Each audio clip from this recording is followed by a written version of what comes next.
ઓમ શ્રી ગણેશાય નમઃ. જય શ્રી કૃષ્ણ મિત્રો. આજે આપણે ખૂબ સુંદર મજાની કર્મ વિશે કથા સાંભળીશું. કર્મયોગ કોને કહેવાય તે આ વાર્તામાં ભગવાન શ્રીકૃષ્ણ ખૂબ સરસ રીતે સમજાવે છે. સાંભળો, એક ગરીબ બ્રાહ્મણની કથા. એક ગામમાં એક ગરીબ બ્રાહ્મણ રહે છે. તે ખૂબ જ ગરીબ હતા. ઘણીવાર તો ભૂખ્યા પણ રહે એવી પરિસ્થિતિ હતી. એક દિવસ સવારમાં ઉઠીને ભગવાન સૂર્યનારાયણને પાણી ચઢાવીને પૂજા કરે છે. ઓમ નારાયણ નમઃ, ઓમ નારાયણ નમઃ, ઓમ શ્રીકૃષ્ણ વાસુદેવાય હરિયે પરમાત્મને પ્રણતઃ ક્લેશનાશાય ગોવિંદાય નમો નમઃ. સવારમાં તે બ્રાહ્મણની પત્ની નદીએ પાણી ભરવા જાય છે. પાણી ભરીને ઘરે આવે છે અને માટલું ઓસરીમાં મૂકે છે. એટલામાં તો જુએ છે કે માટલું તો કાણું છે, તૂટેલું છે, પાણી ટપકી રહ્યું છે. તો બ્રાહ્મણની પત્ની બોલી, અરે, આ શું થઈ રહ્યું છે? મારું તો માટલું ફૂટી ગયું. હવે હું શું કરું? એટલામાં બ્રાહ્મણ ઝૂંપડીમાંથી બહાર આવે છે અને તેની પત્નીને કહે છે, ભાગ્યવાન, ચિંતા ના કરો, હું નગર તરફ જઈ રહ્યો છું. જો નારાયણની કૃપા હશે તો હું સારી એવી ભિક્ષા લઈને આવીશ. એટલે તેની પત્ની બોલી, સારું સ્વામી, ધ્યાન રાખજો તમારું. જય શ્રી કૃષ્ણ. એટલે બ્રાહ્મણ કહે છે, જય શ્રી કૃષ્ણ. આમ કહી બ્રાહ્મણ નગરમાં ભીખ માંગવા જાય છે. હવે આ બીજી બાજુ ભગવાન શ્રી કૃષ્ણ અર્જુનને કહી રહ્યા છે, હે અર્જુન, બહુ સમય થઈ ગયો નગર ભ્રમણ નથી કર્યું, તો કેમ ના આજે નગર ભ્રમણ કરવા જઈએ? અર્જુન કહે છે, હા માધવ, જેવું તમે કહો એમ. પછી અર્જુન અને શ્રીકૃષ્ણ રથમાં બેસીને નગર ભ્રમણ કરવા નીકળે છે. ભ્રમણ કરતાં કરતાં નગરમાં આવે છે. ભ્રમણ કરતાં કરતાં જુએ છે, ધોબી ઘાટ પર કપડાં ધોઈ રહ્યા છે, ખેડૂત ખેતી કરી રહ્યા છે, કુંભાર માટલા ઘડી રહ્યો છે. આ બધું જ ભગવાન કૃષ્ણ અને અર્જુન રથમાં બેઠા બેઠા જુએ છે, ભ્રમણ કરતાં કરતાં. એટલે અર્જુને શ્રીકૃષ્ણને પૂછ્યું કે હે માધવ, સંસારમાં અનેક લોકો દુઃખી છે. કોઈ અમીર છે, તો કોઈ નિર્ધન છે, તો કોઈ રોગી છે. આનું શું કારણ છે? ઘણા લોકોને બધું જ મળે છે, તો ઘણા લોકોને જીવનભર અભાવ રહે છે. વસ્તુ, રૂપિયા, પૈસા, કપડાં માટે તરસે છે. આ સાંભળી ભગવાન શ્રીકૃષ્ણ હસ્યા અને બોલ્યા, હે પાર્થ, તારો આ પ્રશ્ન ઘણો સરળ પણ છે અને ગૂઢ પણ છે. સંસારમાં હરેક જીવ તેના કર્મનું ફળ ભોગવે છે. પરંતુ માત્ર કર્મ જ નહીં, તેનો ભાવ પણ બહુ મહત્વનો હોય છે. હવે આ તરફ પેલો બ્રાહ્મણ હાથમાં કટોરો લઈને નગરમાં ભીખ માંગી રહ્યો છે. બોલી રહ્યો છે કે હે સજ્જનો, કોઈ થોડું અન્ન કે ધન દાન કરી દો. હું અને મારી પત્ની બહુ દિવસથી ભૂખ્યા છીએ. કોઈ બ્રાહ્મણની સહાયતા કરો. આમ કગરી કગરીને બ્રાહ્મણ ભિક્ષા માંગી રહ્યા છે. એટલામાં ભગવાન શ્રીકૃષ્ણ અને અર્જુન ત્યાં આવ્યા. જ્યાં બ્રાહ્મણ ભિક્ષા માંગી રહ્યા છે ત્યાં જ રથ થોડો આગળ ઊભો હતો. એટલે એ બ્રાહ્મણને જોઈને અર્જુન ભગવાન શ્રીકૃષ્ણને કહી રહ્યા છે, માધવ, જુઓને જરા, પેલું બ્રાહ્મણ કેવી દશામાં છે, કેવી દશા છે. મારું અંતર્મન કહી રહ્યું છે કે મારે એની કંઈક આર્થિક સહાયતા કરવી જોઈએ. આ સાંભળીને ભગવાન શ્રીકૃષ્ણ બોલ્યા, હા અર્જુન, નિશ્ચય દાન પુણ્યનું કાર્ય છે. જો હૃદયમાં કરુણા છે તો આગળ વધ પાર્થ. ભગવાન કૃષ્ણની વાત સાંભળીને અર્જુન રથ ઉપરથી નીચે ઉતર્યા અને તે ગરીબ બ્રાહ્મણ ભિક્ષા માંગતા બ્રાહ્મણ પાસે ગયા. બ્રાહ્મણ કગરી કગરીને બોલી રહ્યો છે, કૃપા કરીને કોઈ થોડું દાન કરો, ભિક્ષા આપો. અર્જુન બ્રાહ્મણ પાસે આવીને કહી રહ્યા છે કે હે બ્રાહ્મણ દેવ, મારું આ નાનું એવું દાન સ્વીકાર કરો. પછી બ્રાહ્મણે એનો કટોરો આગળ વધાર્યો અને અર્જુનને એમાં સુવર્ણ મુદ્રાની પોટલી કટોરામાં મૂકી અને કહ્યું, બ્રાહ્મણ દેવ, બની શકે કે આ નાની એવી સહાયતાથી તમારી આર્થિક સ્થિતિ બદલી જાય. આ સાંભળીને બ્રાહ્મણ કહે છે, હે દેવતા, આજે તમે મારા જીવનનો ઉદ્ધાર કરી દીધો. મારો પરિવાર અને આવનારી પેઢીઓ તમારો આશીર્વાદ હંમેશા યાદ રાખશે. પછી અર્જુન પાછા ચાલ્યા ગયા ભગવાન શ્રીકૃષ્ણ પાસે રથમાં, અને રથ આગળ વધ્યો. અર્જુન શ્રીકૃષ્ણને કહે છે, હવે જોજો એ બ્રાહ્મણ સુખી જીવન વિતાવશે. ભગવાને મારા હાથથી તેની સહાયતા મોકલી છે. એટલે ભગવાન શ્રીકૃષ્ણ કહે છે, બની શકે કદાચ પાર્થ તે સુખી જીવન જીવે, પણ જોઈએ આગળ શું થાય છે. પ્રભુની લીલા કોણ જાણે છે. આ તરસ પેલો ગરીબ બ્રાહ્મણ ઘરે જાય છે. રસ્તામાં ભગવાનનો આભાર વ્યક્ત કરતો જાય છે, હે ઈશ્વર, તમારી લીલા અપરંપાર છે. ધન્યવાદ પ્રભુ. રસ્તામાં જતા જતા ભગવાનનું ભજન કરે છે. પછી ભજમન નારાયણ નારાયણ હરિહરિ, ભજમન નારાયણ નારાયણ હરિહરિ. ચાલતા ચાલતા રસ્તામાં જંગલ આવે છે. જંગલમાં એક લૂંટેરો, ડાકુ હોય છે. એ સંતાઈને બેઠો હોય છે, હાથમાં તલવાર લઈને. એવામાં આ બ્રાહ્મણ જંગલમાંથી પસાર થાય છે. એટલે પેલો ડાકુ બ્રાહ્મણને જુએ છે. એના કટોરામાં એક પોટલી છે. એટલે ડાકુ બ્રાહ્મણ પાસે આવે છે અને ધમકાવીને કહે છે, હે બ્રાહ્મણ, આ તારી પાસે શું છે? જે હોય તે મને સોંપી દે, નહીં તો જીવ ન જઈશ. ડાકુએ બહુ ધમકાવ્યો તો બ્રાહ્મણ તો ધ્રુજવા લાગ્યો. ધ્રુજતા બોલે છે, મારી ઉપર કૃપા કરો, મને છોડી દો, દયા કરો, હું બહુ ગરીબ છું. ડાકુ કહે છે, મોડું ના કર, જે છે એ બધું મને આપી દે. આમ કહીને ડાકુએ કટોરામાંથી સોનાની મુદ્રાની પોટલી લઈ લે છે. બ્રાહ્મણ તો બિચારો ભાંગી પડ્યો, જમીન પર બેસી ગયો અને ભગવાનને પ્રાર્થના કરતો કહે છે, હે ભગવાન, આ મારી સાથે શું થયું? મેં તો ક્યારે કોઈની સાથે ખોટું નથી કર્યું, તો પછી આ મારી જોડે કેમ થયું? શું આ જ મારું ભાગ્ય છે? આમ ચિંતા કરતો કરતો બ્રાહ્મણ ત્યાં જ જંગલમાં સૂઈ ગયો, જમીન પર પડી ગયો. અને સવાર પડી, બ્રાહ્મણની આંખ ખુલી, ઊભા થયા, કટોરોને લાકડી હાથમાં લીધી અને ઘર તરફ જવા નીકળી પડ્યા. નિરાશ ઉદાસ મોઢે બ્રાહ્મણ ઘરે આવ્યા અને ભૂખ્યા સૂઈ ગયા. બીજે દિવસે ફરી બ્રાહ્મણ કટોરો લઈને ભિક્ષા માંગવા માટે જાય છે નગરમાં. અને બીજી બાજુ ભગવાન શ્રી કૃષ્ણ અને અર્જુન પણ નગર ભ્રમણ કરવા માટે રથ લઈને નીકળ્યા હોય છે. એ સમયે પેલા બ્રાહ્મણ ફરી પાછા કટોરો લઈને ભિક્ષા માંગવા ઊભા હતા. કોઈ દયા કરો, મારા ઉપર થોડી ભિક્ષા આપી દો. એ જગ્યાએ ભગવાન શ્રી કૃષ્ણનો રથ આવ્યો, જ્યાં ગરીબ બ્રાહ્મણ ઊભા છે. એ ગરીબ બ્રાહ્મણને જોઈને અર્જુન કહે છે, માધવ, મેં તો આ બ્રાહ્મણને કાલે જ સુવર્ણ મુદ્રાની થેલી આપી હતી, તો પછી આજે આ ભીખ કેમ માંગી રહ્યો છે? આ સાંભળીને ભગવાન શ્રી કૃષ્ણ અર્જુનને કહે છે, એ બ્રાહ્મણને પૂછો તમે, નક્કી એ બ્રાહ્મણ કોઈ વિપદામાં છે, કોઈ દુવિધા, કોઈ મુશ્કેલમાં છે. ભગવાનની વાત સાંભળીને અર્જુન રથ ઉપરથી નીચે ઉતર્યા અને બ્રાહ્મણ દેવ પાસે ગયા. પાસે જઈને બ્રાહ્મણને અર્જુન પૂછે છે, હે બ્રાહ્મણ દેવ, તમે આજે ફરીથી અહીં ભિક્ષા માંગો છો? મેં તમને કાલે જ સુવર્ણ મુદ્રાની ભરેલી થેલી આપી હતી, તે ક્યાં ગઈ? તેનું શું થયું? અર્જુનની વાત સાંભળી બ્રાહ્મણ કહે છે, હું તમને શું વાત કરું? હું તો કાલે બહુ ખુશીથી ઘર તરફ જઈ રહ્યો હતો, તેવામાં વચ્ચે જ જંગલ આવ્યો. જંગલમાં એક ડાકુ હતો, જેણે મારું બધું ધન લૂંટી લીધું. આટલું બોલી બ્રાહ્મણ ખૂબ જ રડવા લાગ્યો, ખૂબ જ રડે છે અને અર્જુનને બધી વાત કહે છે. બ્રાહ્મણની વાત સાંભળીને અર્જુન દુઃખી થયો અને મનમાં ને મનમાં કહે છે, હે ભગવાન, આ ગરીબ બ્રાહ્મણ કેટલા દુર્ભાગ્યશાળી છે. ઠીક છે, આજે હું આ બ્રાહ્મણ દેવને કંઈ બીજું જ આપીશ. આમ વિચારીને અર્જુને એક રત્ન કાઢ્યો અને બ્રાહ્મણને આપતા કહે છે, હે બ્રાહ્મણ દેવ, આ રત્ન બહુ મૂલ્યવાન છે. તમે આ હીરાને વેચી નાખજો અને જે પૈસા આવશે એનાથી તમારા બધા જ કષ્ટ મટી જશે. હીરો પામીને બ્રાહ્મણ તો ખુશ થઈ ગયા. ખુશ થઈને અર્જુનને કહે છે, તમે તો કોઈ ભગવાનના મોકલેલા દૂત છો. આ તુચ્છ બ્રાહ્મણના તમને કોટી કોટી નમન, કોટી કોટી નમન. ધન્ય હો પ્રભુ, ધન્ય હો. પછી અર્જુને રત્ન બ્રાહ્મણની કટોરીમાં નાખ્યો અને અર્જુન ત્યાંથી રવાના થયા અને રથમાં બેઠા. બ્રાહ્મણ દેવ ખુશ થઈને ત્યાંથી ચાલતા થયા, ઘરે જવા નીકળ્યા. ચાલતા ચાલતા રસ્તામાં ભગવાનનું નામ જપે છે. ભજ મન નારાયણ નારાયણ હરિ હરિ, શ્રીમન નારાયણ નારાયણ હરિ હરિ. આમ ભગવાનનું નામ જપતા જપતા રાજી થઈને ઘરે આવ્યા. ઘરે આવીને બ્રાહ્મણ વિચારે છે, આ અમૂલ્ય રત્ન ક્યાં મૂકું? વિચાર્યું, અહીં બારીમાં મૂકી દઉં. હીરો લઈને બારી પાસે આવ્યા. બારીમાં હીરો મૂક્યો, પણ છતાંય એમના મનને બેચેની થઈ. વિચારે છે, નહીં, અહીં કોઈ હીરાને જોઈ લેશે, આ જગ્યા બરાબર નથી, ક્યાંક પેલો ડાકુ લૂંટેરો અહીં પહોંચી ન જાય. આમ વિચારીને બ્રાહ્મણે રત્ન ફરી હાથમાં લીધો અને બીજી જગ્યા શોધવા લાગ્યા. એટલામાં તેમને એક જૂનું માટલું દેખાયું અને વિચાર્યું કે હા, આ માટલામાં હીરો મૂકવો બરાબર રહેશે. આમ વિચારી હીરો માટલાની અંદર મૂકી દીધો અને પછી પથારીમાં સૂઈ ગયા. સૂતા સૂતા જાગતા વિચાર કરે છે કે આ હીરાને કાલે હું સોનાની દુકાને ઝવેરીને ત્યાં જઈને બતાવીશ, વેચી નાખીશ. બહુ બધા પૈસા આવશે, તેનાથી હું મારા પરિવારનું ભવિષ્ય બદલી નાખીશ. આમ વિચારીને તે સૂઈ ગયા. બીજા દિવસની સવાર પડી. બ્રાહ્મણની પત્ની ઉઠી, ભગવાનના પૂજાપાઠ કર્યા અને વિચાર્યું કે હવે હું પાણી ભરી આવું. આમ વિચારીને તે પાણી ભરવા માટે માટલું લેવા જાય છે. બ્રાહ્મણની પત્ની માટલા પાસે આવી અને વિચારે છે કે અરે, આ માટલામાં તો હું કાલે પાણી ભરીને આવી હતી, તો પાણી બહુ રીઝતું હતું, માટલું ફૂટેલું છે. લાગે છે હવે જૂનું માટલું જ લઈ જવું પડશે પાણી ભરવા માટે. આવો વિચાર કરીને તે જૂનું માટલું જ્યાં મૂક્યું હતું ત્યાં પાસે આવી અને જૂનું માટલું ઉઠાવીને તે પાણી ભરવા જાય છે. જેમાં બ્રાહ્મણે રત્ન મૂક્યો હતો, પણ બ્રાહ્મણની પત્નીનું ધ્યાન ગયું નહીં.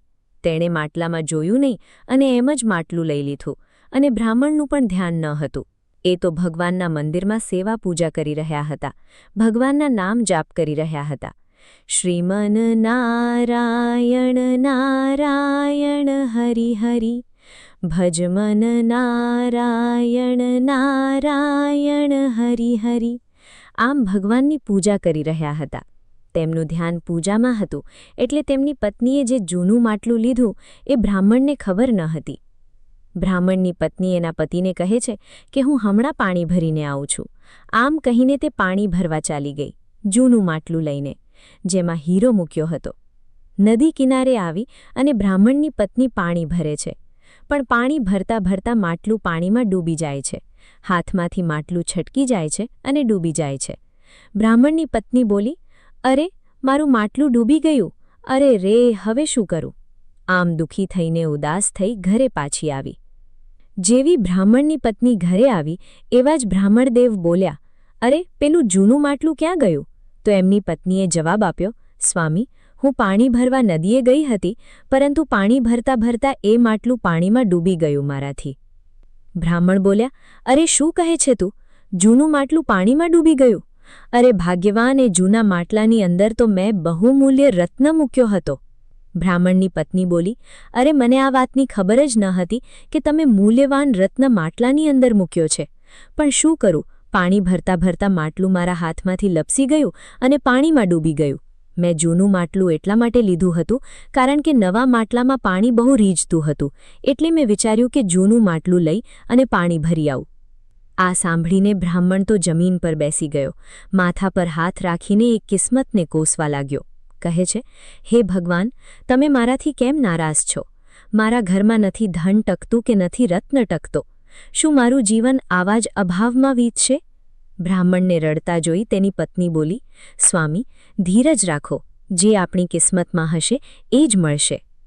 બીજા દિવસે સવારે ફરી બ્રાહ્મણ પૂજાપાઠ કરે, હાથમાં કટોરો, ખભા પર ઝોળી અને લાકડી લઈને ભિક્ષા માંગવા નીકળી પડે છે, નગરમાં, જ્યાં તે રોજ ભિક્ષા માંગવા જાય છે.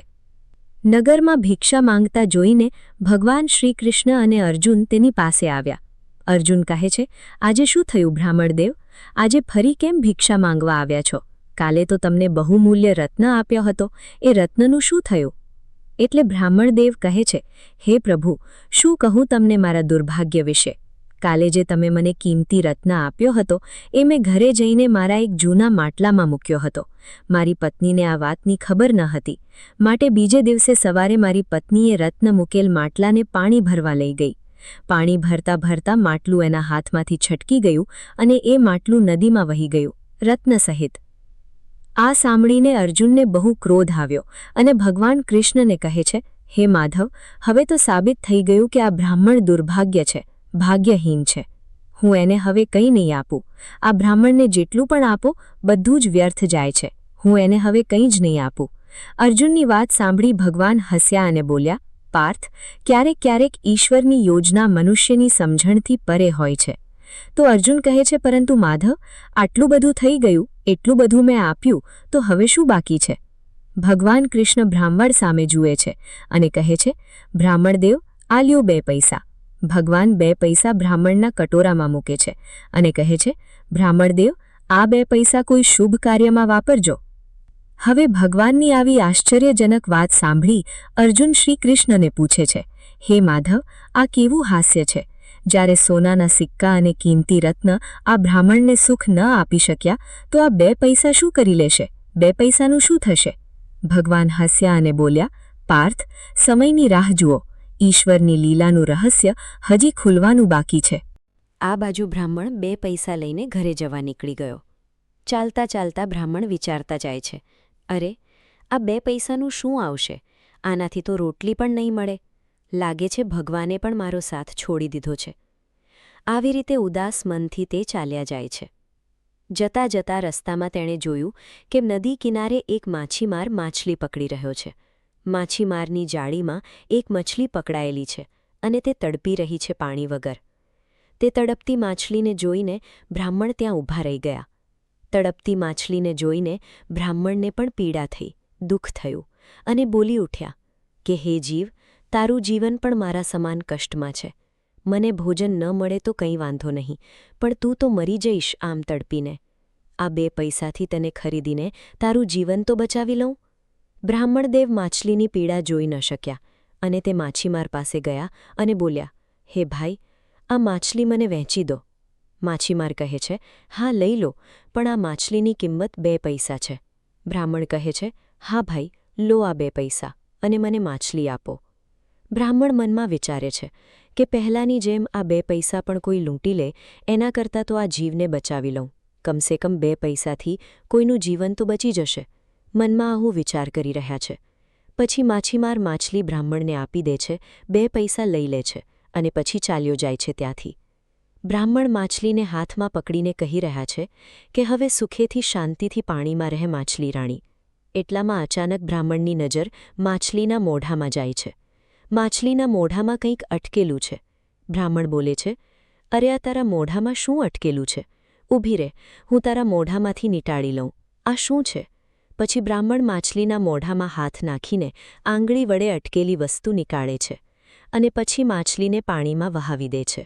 માછલી ખુશ થઈને પાણીમાં વહેવા લાગી. પછી બ્રાહ્મણે જે માછલીના મોઢામાંથી વસ્તુ કાઢી હતી એ જોયું, પણ આ શું? માછલીના મોઢામાંથી તો રત્ન નીકળ્યું જે માટલા સાથે પાણીમાં ડૂબી ગયો હતો. બ્રાહ્મણ રત્નને જોઈને બોલી ઉઠ્યો કે હે ભગવાન, આ તો એ જ હીરો છે જે ખોવાઈ ગયો હતો. હે મારા પ્રભુ, તમે કેટલા દયાળુ છો. હીરો લઈને ખુશ થઈને બ્રાહ્મણ ઘરે જાય છે. ખુશ થતા બ્રાહ્મણ બોલતા જાય છે, જુઓ જુઓ, મને રત્ન મળી ગયો. પ્રભુની જય હો, પ્રભુની જય હો. પ્રભુ, મને રત્ન મળી ગયો છે. પ્રભુની જય હો. બ્રાહ્મણ ઘરે જાય છે તો રસ્તામાં જંગલ આવે છે. જંગલમાંથી પસાર થઈ રહ્યા છે. આ વખતે પણ પેલો ડાકુ ત્યાં જ ઊભેલો હતો અને બ્રાહ્મણને જુએ છે. પણ આ વખતે એ લૂંટેરો ડાકુ બ્રાહ્મણને જોઈને ડરે છે. વિચારે છે કે આ તો એ જ બ્રાહ્મણ છે જેનું મેં ધન લૂંટ્યું હતું. ક્યાંક આ બ્રાહ્મણે મને ઓળખી લીધો અને રાજાના સૈનિકોને કહી દીધું કે મેં એનું ધન લૂંટી લીધું છે તો મને સૈનિકો પકડી લેશે અને મારો અંત તો નક્કી છે. આમ વિચારીને તે લૂંટેરો હાથની તલવાર નીચે ફેંકી દે છે અને હાથ જોડીને બ્રાહ્મણ પાસે આવે છે. બ્રાહ્મણ પાસે આવીને કહે છે, હે બ્રાહ્મણદેવ, મને માફ કરી દો. તે દિવસે મેં તમારું ધન લૂંટી લીધું હતું. મને ક્ષમા કરી દો. મને મારા કર્મ ઉપર પછતાવો છે એ વાતનો. આ લો તમારી સોનાની મુદ્રાની થેલી. હું તમને પાછી આપું છું. આમ બોલીને એ ડાકુએ સોનાની મુદ્રાની થેલી બ્રાહ્મણના હાથમાં આપી. આ બધું જોઈને બ્રાહ્મણ કહે છે, ભગવાન તને સદબુદ્ધિ આપે. તારો અપરાધ ક્ષમા કરું છું. આમ કહીને બંને ત્યાંથી ચાલ્યા ગયા. તે બ્રાહ્મણ ભગવાન કૃષ્ણ અને અર્જુન જ્યાં બેઠા હતા ત્યાં આવ્યા અને હાથ જોડીને બોલ્યા, હે પ્રભુ, હે અર્જુન, તમારા આપેલા 2 પૈસાએ તો મારું જીવન બદલી નાખ્યું. મારા જીવનનું રૂપ બદલી ગયું. મેં એક માછલીને જીવનદાન આપ્યું અને તેણે જ મારો ખોવાયેલો હીરો મને પાછો આપ્યો. ધન્યવાદ કરી બ્રાહ્મણ ઘરે જાય છે. હવે આ બાજુ આશ્ચર્યચકિત થઈ અર્જુન શ્રી કૃષ્ણને પૂછે છે, માધવ, આ કેવી રીતે શક્ય છે? મેં એને સોનાની મુદ્રાઓ આપી, મેં એને મૂલ્યવાન રત્ન આપ્યો, છતાંય કંઈ ન થયું અને તમારા આપેલા 2 પૈસાએ તેનું ભાગ્ય બદલી નાખ્યું. એટલે ભગવાન શ્રીકૃષ્ણ સુંદર જવાબ આપે છે કે હે પાર્થ, જ્યારે એ બ્રાહ્મણ પાસે ધન હતું, જ્યારે તે ધનવાન થયો, ત્યારે તે માત્ર તેની જરૂરિયાત વિશે, પોતાના વિશે વિચારી રહ્યો હતો. પણ જ્યારે તેની પાસે 2 પૈસા હતા, ત્યારે તેણે કોઈ બીજાની પીડાને જોઈ, એક માછલીની વ્યથા જોઈ. તેણે તેના સ્વાર્થથી ઉપર ઉઠીને જોયું, માટે ઈશ્વરે તેની સહાયતા કરી. આ સાંભળીને અર્જુન કહે છે, તો શું માધવ દાનનું મૂલ્ય નથી? ભાવનાનું મૂલ્ય હોય છે. ભગવાન કૃષ્ણ બોલ્યા, સાચું કહ્યું પાર્થ તે. દાનનું મૂલ્ય આકાર અને માત્રામાં નથી, પરંતુ તેના ભાવમાં હોય છે. જ્યારે મનુષ્ય બીજાની પીડામાં પોતાનું દુઃખ ભૂલી જાય છે, ત્યારે સ્વયં ભગવાન તેની ચિંતા કરવા લાગે છે. યાદ રાખજે અર્જુન, જ્યારે મનુષ્ય બીજા માટે જીવે છે, ત્યારે તે સ્વયં ઈશ્વરને પ્રિય હોય છે. ભગવાન તેના કર્મના લેખા સ્વયં રાખે છે. આ સાંભળી અર્જુન કહે છે, હે માધવ, આજે તમે ફરીથી મને જીવનનું મૂલ્ય સમજાવ્યું છે. હું હવે સમજી ગયો છું કે સાચું પુણ્ય માત્ર ધન આપવામાં નથી, પરંતુ દયાના ભાવમાં છે. આ બાજુ પેલો ગરીબ બ્રાહ્મણ જે હતો, એ ધન મેળવીને હવે દાન પુણ્ય કરે છે, લોકોમાં કપડાં, અન્ન, વસ્ત્ર વહેંચે છે. અને આ બધું ભગવાન કૃષ્ણ બતાવે છે કે જો પાર્થ, જ્યારે મનુષ્ય બીજાની ભલાઈ માટે કાર્ય કરે છે, તો એનું ભાગ્ય સ્વયં ભગવાન લખે છે. આ જ સાચો ધર્મ છે અને આ જ છે અસલ કર્મયોગ. તો મિત્રો, આ હતી કર્મની કથા. જો વિડીયો ગમે તો લાઇક કરજો, શેર કરજો અને આ ચેનલને સબસ્ક્રાઇબ કરવાનું ભૂલશો નહીં. કમેન્ટ બોક્સમાં ભગવાનનું નામ જરૂર લખજો અને બને એટલી વાર્તા શેર જરૂર કરજો, જેથી સારા કર્મ કરવા માટે લોકો પ્રેરિત થાય અને એનું કારણ આપણે બનીએ. જય શ્રી કૃષ્ણ. રાધે રાધે. Thank you.